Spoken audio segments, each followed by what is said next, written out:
क्योंकि हम समय के हाथ में, ये बात अलग है कि घड़ी हम हाथ में बांधते हैं घड़ी हम हाथ में बांधते हैं तब घड़ी समय की सूचना देती है। घड़ी सबके हाथ में है पर घड़ी किसी के हाथ में नहीं। किस घड़ी क्या हो जाए, किस घड़ी क्या हो जाए। लगता है कि हमने घड़ी बांध रखी है, सही बात यह है कि घड़ी नहीं हाथ बांध रखा है हमारा हाथ घड़ी में बंधा हुआ है। एक महात्मा कहते थे, घड़ी घड़ी चल यह घड़ी कहती यही विनीत, मूर्ख तेरे जन्म की एक घड़ी गई बीत। इसलिए हम लोगों से कहा जाता है कि देखो हम सब समय के अधीन हैं, इसलिए समय का ध्यान रखना, समय से सब। और रामचरितमानस में इसकी बड़ी व्याख्या है प्रताप भानु ने सबको जीत लिया और जिसको प्रताप भानु ने हराया था उसी ने प्रताप भानु का विनाश करा दिया। क्यों? काल पाय मुनि सुनि सोई राजा, भयउ निशाचर सहित समाजा। समय के अनुसार समय से बंधे थे तो प्रताप भानु को रावण होना पड़ा। और वो जो हार गया था, जो कपटी मुनि बना बैठा था, वो समय प्रताप भानु कर जानी, आपन अति असमय अनुमानी। कि समय हमारा समय ठीक नहीं है, यही बात है। रही मन चुप होए बैठिए देखी दिनन के फेर, जब नीके दिन आई हैं बनत न लगी है देर। रामचरितमानस में जान शरद ऋतु खंजन आए, समय पाए जिम सुकृत सहाय। समय की बात। और उसी पर मुझे वो कहानी याद आती है। एक बड़े संपन्न श्रद्धालु सेठ जी किसी महानगर में रहते थे। उनके गुरु जी ऋषिकेश से भी ऊपर हिमालय में, केदारनाथ से भी ऊपर उधर कोई उत्सव था, श्रीमद् भागवत की कथा रही हो या कोई और आयोजन रहा हो, तो गुरु जी को बुलाया है। गुरु जी बोले जून का महीना है, ऐसे में तो हिमालय में ही रहने दें। नहीं गुरु जी आप कृपा करो, पधारो। गुरु जी आए। शिष्य ने सोचा संपन्न श्रद्धालु, श्रद्धा की संपत्ति और वैसी भी संपत्ति। गुरुजी आए, गुरुजी को कष्ट ना हो इसलिए। गुरुजी बोले कहां ठहरे, बहुत गर्मी, हम तो हिमालय से आए। बोला ठहरो गुरुजी। उसने कहा, सेठ बोले कमरा धुलवाओ। सेठ जी ने कहा कमरा धुलवाओ। कमरा धुलवा दिया गया। पानी भरवाओ। गुरुजी बोले बस नहीं महाराज आप थोड़ा ठहरो। पानी भरवा दिया, मेज रखवा दी, बर्फ की सिल्लियां रखवा दी, बीच में गुरुजी का तखत, ऊपर पंखा। गुरुजी बोले वाह वाह क्या बात है, सेवा तो ऐसी है, बहुत तुम्हारी बड़ी श्रद्धा सराहनीय है। श्रद्धा के अनुसार तुमने द्रव्य का सदुपयोग किया और तुमको बहुत बहुत आशीर्वाद। सेठ जी का मुनीम था, वो भी बड़ा अभिभूत था कि देखो गुरु जी की सेवा ऐसे करनी चाहिए। लेकिन सोचा मैं तो गरीब हूं, पैसा नहीं है मेरे पास। लेकिन उसने मन ही मन निश्चय किया कि मैं लाख गरीब सही, लेकिन चाहे कर्ज हो जाए पर मेरे गुरु जी आएंगे तो मैं भी ऐसी ही सेवा करूंगा। भाव तो अच्छा था पर समझ ठीक नहीं थी, एक गड़बड़ी हो गई। सेठ जी के गुरु जी आए थे जून में, मुनीम के गुरु जी आए जनवरी में। वो तो वैसे ही कांपते आ रहे थे। गुरु जी बोले कहां ठहरे? चेला बोला थोड़ा कमरा धुलवाओ। गुरु जी ने कहा ये क्या? गुरु जी आप मत बोलो, चाहे हम लाख गरीब सही, कर्ज हो जाए पर सेवा वैसी करेंगे जैसी सेठ जी ने की थी। अब बोलो कमरा धुलवाने तक तो गनीमत थी। बोला पानी भरवाओ, बर्फ रखवाओ, पंखा चलवाओ। अब बोलो ऐसे में गुरु जी रह जाएं रात भर तो सवेरे उठेंगे तो उठ के उठाना पड़ेगा। तो सेवा श्रद्धा ठीक, लेकिन समय, क्योंकि हम सब समय के हाथ में हैं। पर एक बात मैं आपसे कहूं, हम सब समय के हाथ में हैं पर हनुमान जी समय के हाथ में नहीं है, हनुमान जी के हाथ में समय है। हनुमान जी के हाथ में समय, समय माने काल और काल माने वज्र, तो हाथ वज्र का यही अर्थ लेना चाहिए कि हनुमान जी काल के हाथ में नहीं है, काल हनुमान जी के हाथ में है। और जब काल जिसके हाथ में हुआ है, काल को भी नष्ट कर सकता है। और इसीलिए हनुमान जी ने, एक महात्मा तो कह रहे थे कि हनुमान जी ने जब लड़ने लगे युद्ध में, कवितावली में वर्णन है, बिरझोड़न मारुत को बिरुदैत जो काल काल सो बूझ ही परे। हनुमान जी काल के काल दिखाई दे रहे हैं। और शंकर जी ने कहा पार्वती देख रही हुई लड़ाई। पार्वती जी बोली आश्चर्य है, हनुमान जी ऐसा कर रहे हैं। शंकर जी बोले नहीं, हनुमान जी करते दिख रहे हैं, पर महिमा किसकी है? किसकी? का उमान कछु कपि के अधिकाई, प्रभु प्रताप जो काल ही खाई। काल सबको खाता है, पर हनुमान जी काल को खा जाते हैं। तो काल हनुमान जी के हाथ में है। और यही रामचरितमानस की कथा भी संकेत करती है। क्या? रामचरितमानस की कथा यह संकेत करती है कि काल नेमि ने ही हनुमान जी का रास्ता रोका था। और आप जानते हैं नेमि कहते हैं चक्र को, है ना? नेमि माने चक्र और काल माने समय। तो काल नेमि माने काल चक्र, समय का चक्र चलता रहता है। सुबह होती है, शाम होती है, जिंदगी यूं ही तमाम होती है। ये काल चक्र चलता रहता है। कल भी शाम आई थी, आज भी आई, कल भी नहीं रही, आज भी नहीं रहेगी। फिर सवेरा होगा, फिर दोपहर, फिर शाम, फिर सुबह, फिर दोपहर, फिर शाम, फिर रात। ये काल चक्र ये सबके जीवन में आता है, सबके मार्ग में आता है। कालनेम ने हनुमान जी का रास्ता रोका। रावण गया कालनेम के पास कि तुम तैयार हो जाओ। कालनेम बोला क्या करना है? कहा रास्ता रोकना। बोला मैं तैयार हूं। किसका रास्ता रोकना? रावण बोला हनुमान जी का। कालनेम बोला ये नाम सुना हुआ लगता है, पहले भी सुना है। रावण बोला हाँ सुना होगा, वो पहले भी आ चुके हैं। कालनेम थोड़ी देर रुक कर बोला ये वही बंदर तो नहीं है जिसने लंका जलाई थी? रावण बोला हाँ वही वाह तुम पहचान गए, बड़े समझदार, ठीक पहचाना तुमने। कालनेम बोला मैं नहीं जाऊंगा। रावण बोला क्यों नहीं जाओगे? मैं तुम्हें जाते हुए देखना चाहता हूं। कालनेम बोला ठीक है चले जाएंगे, पर जाते हुए तो देख लोगे, लेकिन लौटकर आते हुए नहीं देख पाओगे। गए तो गए। तुम इतने बड़े बलवान होकर उसका रास्ता नहीं रोक सकते? कालनेम ने कहा एक बात बताओ, जिस दिन उस बंदर ने लंका जलाई थी आप कहीं बाहर गांव गए थे? लंका में नहीं थे। आप रोक सके रास्ता? तुम अपने गांव में घर में नहीं रोक सके उसका रास्ता, और हम जंगल में उसका रास्ता रोक लेंगे? देखत तुम्हें नगर जही जा रहा, तास पंथ को रोक नहीं पा रहा। कौन रोक सकता है? रावण बोला जाओ। कालनेम कहा जा रहा है, गया। अच्छा आप विचार करो, कालनेमी कलियुग ही कालनेमी है, काल चक्र है। कालनेमी कलि कपट निधानो, नाम सुमति समरथ हनुमानो। हनुमान जी को क्या कहा गया? सुमति समरथ, इसीलिए कुमति निवार सुमति के संगी। और यहां कालनेम ने रास्ता रोका। क्या किया? बाबा जी बन गया, आश्रम बना लिया, मंदिर बना लिया, बगीचा बना लिया, बड़ा बढ़िया मंदिर बनाया, बड़ा बढ़िया आश्रम, बड़ी बढ़िया बगीचा, बहुत सुंदर सरोवर। खुद बन गया बाबा जी। है कालनेमी। ये रूप बदल कर आता है। कलयुग भी ऐसे ही रूप बदल के आता है। ये रूप बदल के आता है। हनुमान जी को भी धोखा हुआ कि अगर ये साधु ना हो तो इतना बढ़िया मंदिर बना था, इतना बढ़िया बगीचा। देखो भगवान की कृपा है।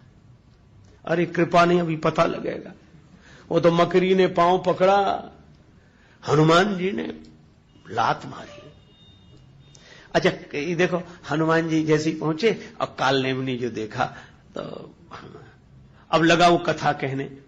अब वेश से तो बन गया वो, पर कथा कभी कही होती तो कहता, न कही होती, कहीं सुनी होती तो कुछ अंदाज से काम चलाता। पर लंका में न कथा कही जाती थी न सुनी जाती थी। वहां से तो कथावाचक भगा दिए जाते थे। गोस्वामी जी ने लिखा, तेहि बहुविध त्रासई देश निकासई जो कहे वेद पुराना।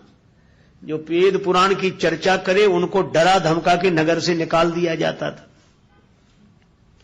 अब कालनेम ने कथा शुरू की घबराहट में, तो न मंगलाचरण न भगवान का नाम, और कथा भी न बालकांड न अयोध्या न अरण्य न किष्किंधा न सुंदर, कथा सीधे शुरू हुई लंका कांड से, और कथा शुरू हुई रावण के नाम से, होत महारण रावण राम ही, और कथा सीधे लड़ाई से ही शुरू हुई। हनुमान जी ने कहा ये कैसी कथा है। कालनेमी संभल गया, जीती ही राम न संशय या मई, राम जी जीतेंगे। हनुमान जी आए और हनुमान जी को प्यास लगाई कि बड़ी जोर की प्यास लग रही है। आप लोग श्रीमद् भागवत की कथा में सुनते हैं, जब 10वां स्कंध आरंभ हुआ तब सुखदेव जी ने कहा कि जब से कथा शुरू हुई तुमने कुछ जल भी नहीं पिया है, कुछ जल पी लो, कुछ ग्रहण कर लो, उसके बाद फिर कथा शुरू होगी। तो उत्तर दिया है महाराज परीक्षित ने कि महाराज आपके मुख चंद्र से कथामृत झर रहा है, मुझे न प्यास लग रही है। भूख की कौन कहे, प्यास भी न साथ ही दुख कहा कि मुझे तृषा भी नहीं लग रही है, प्यास भी नहीं लग रही है। अब आप विचार करें। परीक्षित बोले कि प्यास नहीं तो ये अनर्थ कराया, प्यास ही तो लगी थी, महात्मा के आश्रम में गए थे। पर कथा में अमृत जो पी रहा उसे प्यास नहीं लगेगी।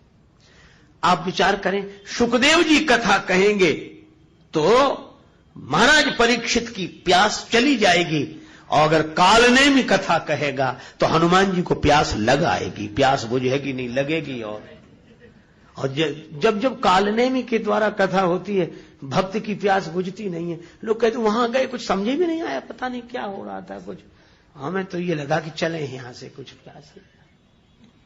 प्यास बुझनी चाहिए। प्यास लगी है, मांगा जलते ही दीन कमंडल, घबराया हुआ है कालनेमी, कुछ मांगो कुछ देता है। हनुमान जी ने पानी मांगा, उसने कमंडल दे दिया। हनुमान जी बोले कमंडल आप हमें दे रहे हैं, ये तो गुरुओं के द्वारा चेलों को दिया जाता है कि हम जाने वाले, हमारा कमंडल अब तुम ही संभालो, तुम हमें कमंडल काहे को दे रहे हो। काल ने बोला वो चेला ही तो बनाना है तुम्हें, तो बनाने के बाद कमंडल देना चाहिए था। काल ने बोला हमने सोचा जो बाद में करना सो पहले ही ले दीक्षा देना चाहते। अब कैसी अद्भुत बात, शिष्य प्रार्थना करे कि गुरुदेव दीक्षा दे दो, मैं आपसे दीक्षा लेना चाहता हूं, यहां तक तो ठीक। और गुरुजी कहें कि हम तुम्हें चेला बनाना चाहते हैं। काल ने भी कह रहा कि तो हम तुम्हें कैसे, पहले स्नान करे आओ, दीक्षा देऊं ज्ञान यही पावो, ज्ञानी नाम अग्रगण्यम को कह रहा है। पर हनुमान जी सरल सीधे चले गए, सरोवर में प्रवेश किया, मकरी ने पांव पकड़ लिया। ये विषय जल के सरोवर में वासना की मकरी रहती है, विषय रस के सरोवर में प्रवेश करोगे, वासना की मकरी पांव पकड़ लेगी। पांव पकड़ लेने का मतलब आगे न बढ़ने दे, गति रोक दे।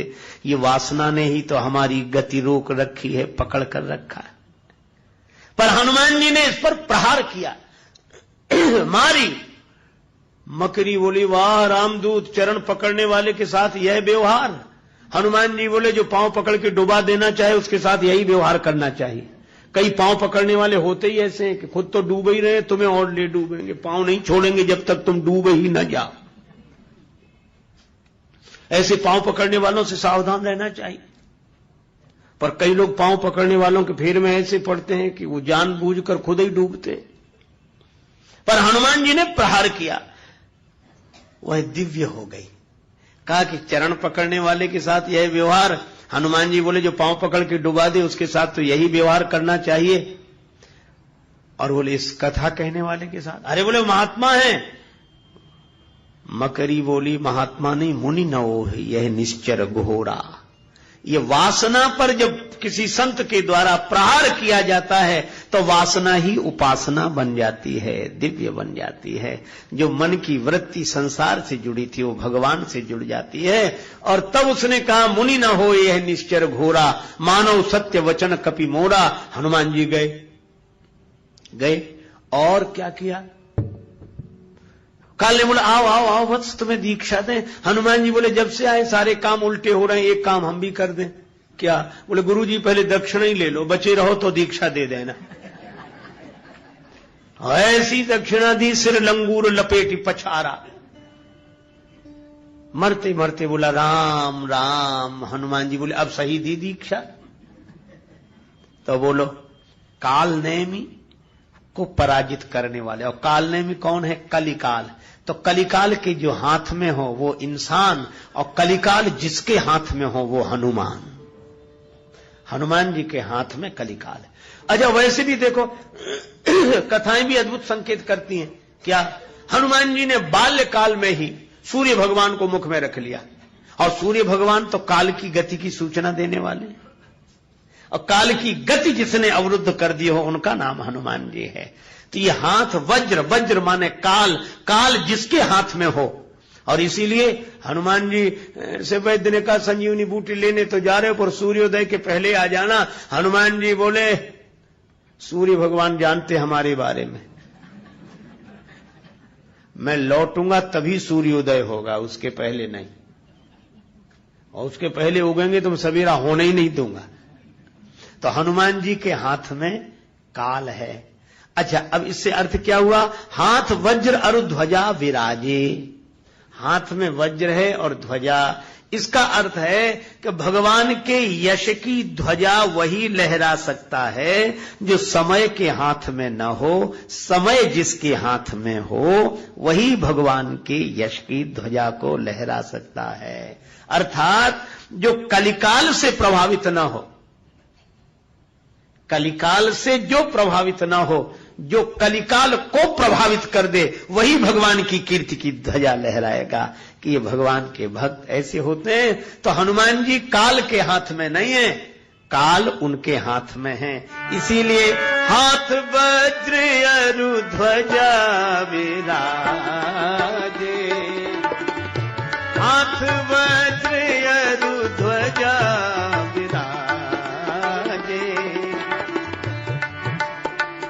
हाथ वज्र अरु ध्वजा विराजे, हाथ वज्र अरु ध्वजा विराजे, कांधे मूंज जनेऊ साजे, कांधे मूंज जनेऊ साजे।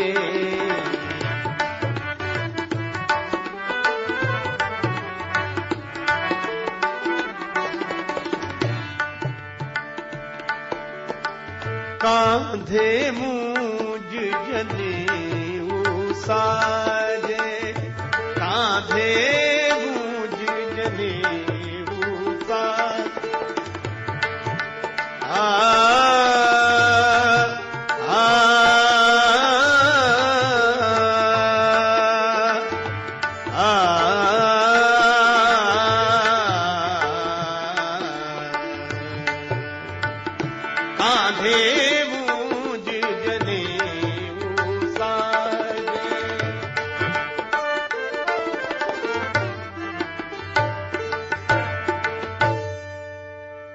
कांधे मूंज जनेऊ साजे। श्री हनुमान जी कांधे पर यज्ञोपवीत मूंज मेखला, ब्रह्मचारी का रूप है। श्री हनुमान जी आजन्म बाल ब्रह्मचारी हैं, इसीलिए मेखला का वर्णन है। मूंज की मेखला यज्ञोपवीत धारण करते, कांधे मूंज जनेऊ साजे। लेकिन आपको मैं एक बात बताऊं, रामचरितमानस में विशेष रूप से दो ब्रह्मचारियों का वर्णन है। एक तो श्री हनुमान जी आजन्म बाल ब्रह्मचारी हैं, और एक दूसरे ब्रह्मचारी हैं परशुराम जी। हाँ? लेकिन दोनों में एक अंतर है। क्या? हनुमान जी को कभी यह याद नहीं रहती कि हम ब्रह्मचारी हैं, और परशुराम जी के साथ दूसरी कठिनाई, वे कभी भूलते नहीं हैं कि हम ब्रह्मचारी हैं। इसलिए जहां जाते वहां यही कहते हैं,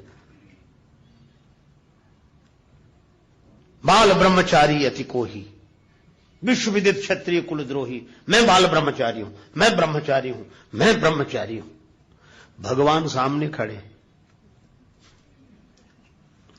भगवान के सामने अच्छा देखो विडंबना क्या है, अभिमान से हनुमान परशुराम जी बोल रहे हैं, लेकिन अंतर क्या है, क्या बोले मैं ब्रह्मचारी हूं, यह तो दिखाई दे रहा है, पर सामने ब्रह्म खड़े हैं वो नहीं दिखाई दे रहे हैं। अरे आप तो ब्रह्मचारी हो, पर सामने तो राम ब्रह्म व्यापक जग जाना, ब्रह्म सामने ही खड़े हैं श्री राम जी, पर ब्रह्मचारी। और लक्ष्मण जी परवाह नहीं करते और बोले क्या, बोले चितय परस की ओरा, रेसठ सुने स्वभाव न मोरा। फरसे की तरफ देखा, देखो तूने मेरा स्वभाव नहीं सुना है, फरसे की तरफ क्यों देख रहे थे, ताकि लक्ष्मण जी भी उधर देखें। कुछ लोगों की आदत होती, जिधर दिखाना चाहते हैं तो बात करेंगे सामने वाले से, देखेंगे उधर ताकि वो भी उधर देखे। एक आदमी को सोने की अंगूठी मिल गई, क्षुद्र प्रकृति का आदमी था, पहली बार सोने की कीमती अंगूठी मिली। सो जिससे भी बात करता था वो अंगूठी आगे करके, और भाई साहब क्या हाल है, और ठीक है बहुत दिन में मिले, बहुत बड़े।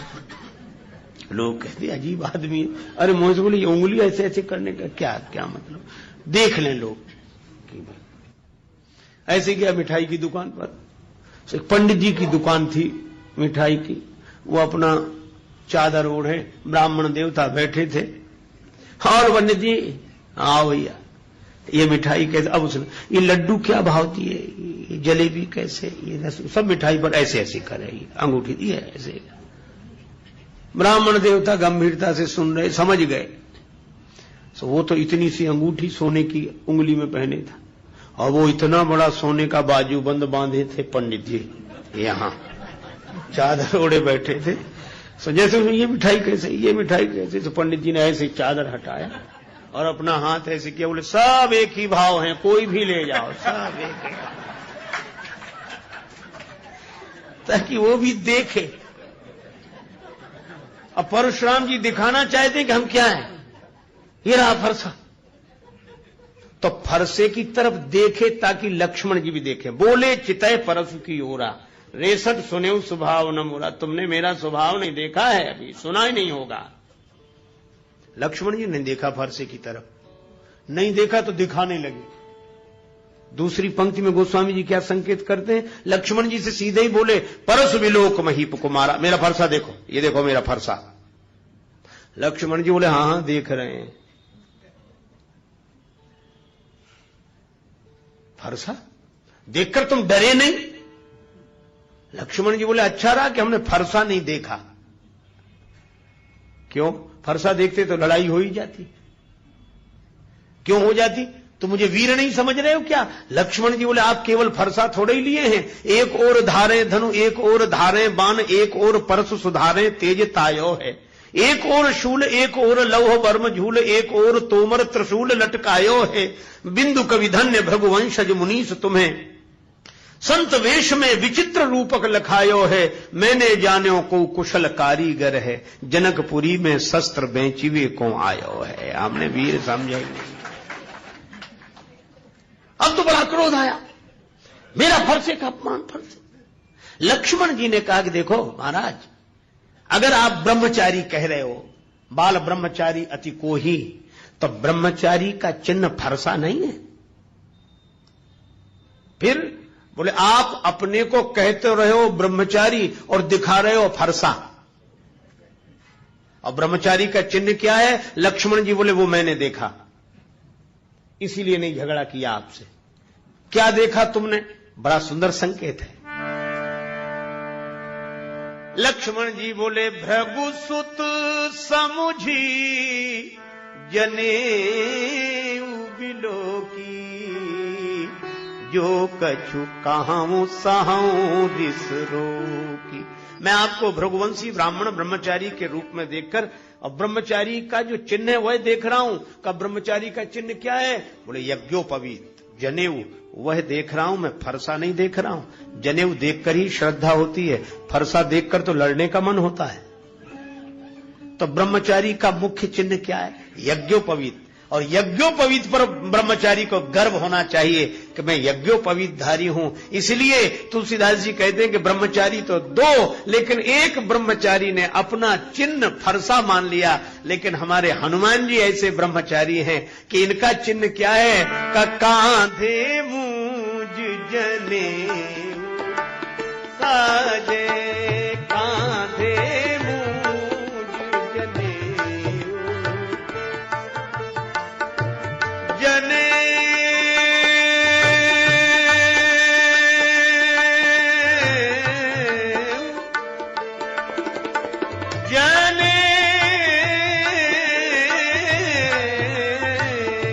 कांधे गूंज जने साजे, कांधे गूंज जने साजे जने साजे जने साजे।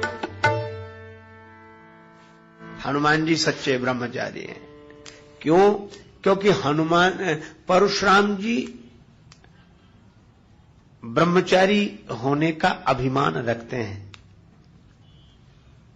मैं गलत सही नहीं कह रहा हूं, किसी की निंदा करना मेरा उद्देश्य नहीं है, आपको भटकाना भी मेरा उद्देश्य नहीं है, पर मैं यह कहता हूं कि परशुराम जी भगवान हैं। हनुमान जी तो भक्त ही हैं, पर परशुराम जी तो भगवान के अवतार हैं।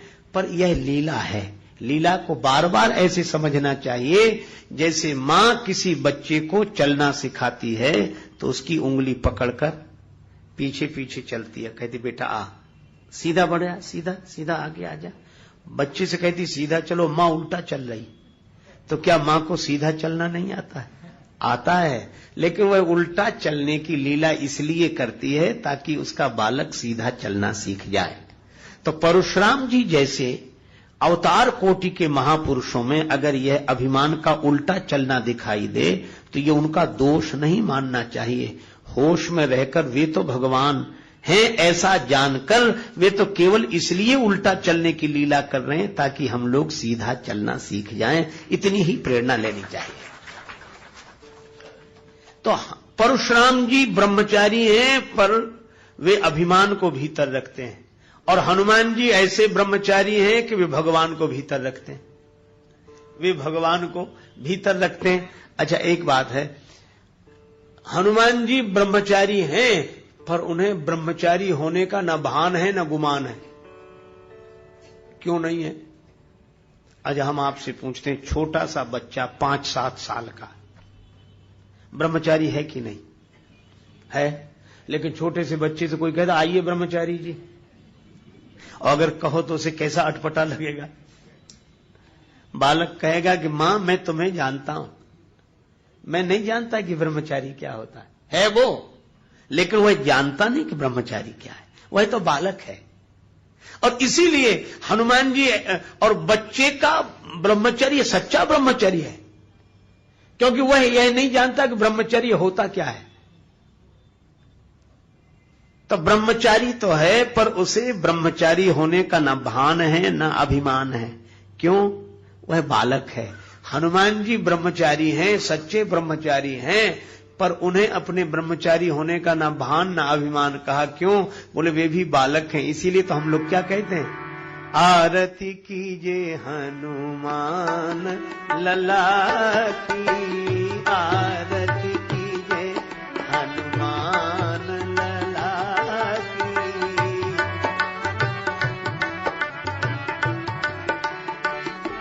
दुष्ट दलन रघुनाथ कला की, आरती कीजिए हनुमान लला की, आरती कीजिए हनुमान।